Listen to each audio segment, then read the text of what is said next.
Değerli dostlar, son vaxtlar deputat axtarışında olan vətəndaşlarımız var.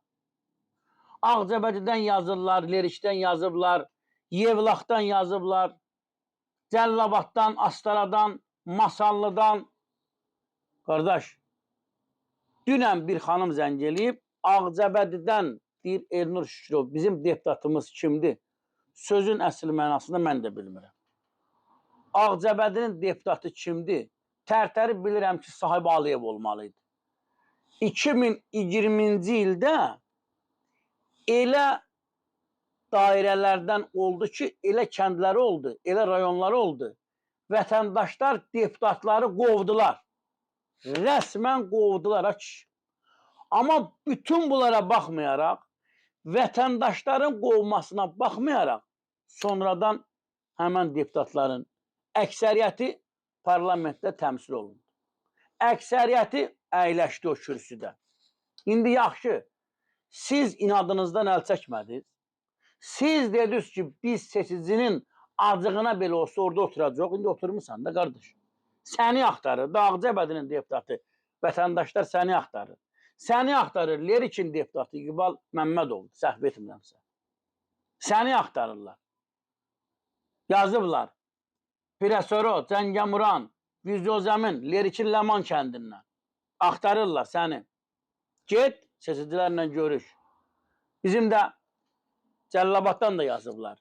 Bizim də Cəllabadın 3 hörmətli, bərli, bəzəkli deputatı var.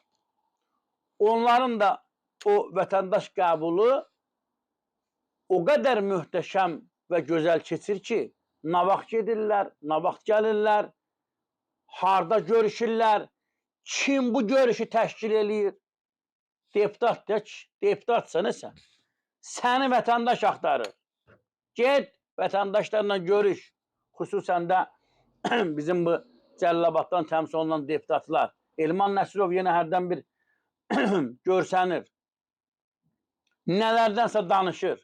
Maşallah, hər şeydən danışır. Bütün dünyada gedən proseslərdən danışır.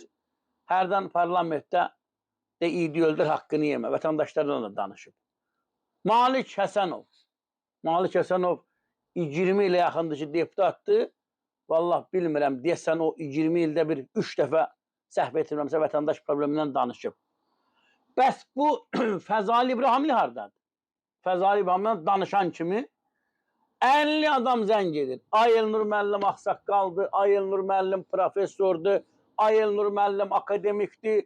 O nələr danışırlar. Hə qardaş, sən hər şeydən danışırsan, bir dəfə seçicindən danışmadı. Mənə çox maraqlıdır.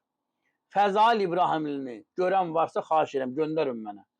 Mən görmədim Fəzali İbrahimli bir dəfə vətəndaş problemindən danışsın. Ancaq Fəzali İbrahimli müəllim və Fəzali İbrahimli mövqeyində olan deputatlar, mən bir şey bilirəm ki, Allahın ədaləti o qədər gözəldir. Bir gün gələr, haqq sahibləri səndən haqqını istəyər. Bir gün gələr, haqq sahibləri sənin qapını döyər Fəzali İbrahimli və Fəzali İbrahim kimilər. Bu həyat belədir. Sənin qapını döyərlər, səndən haqlarını alarlar. İnsanların haqqını qaytarmaq lazımdır. İnsanlar sizi gözləyir.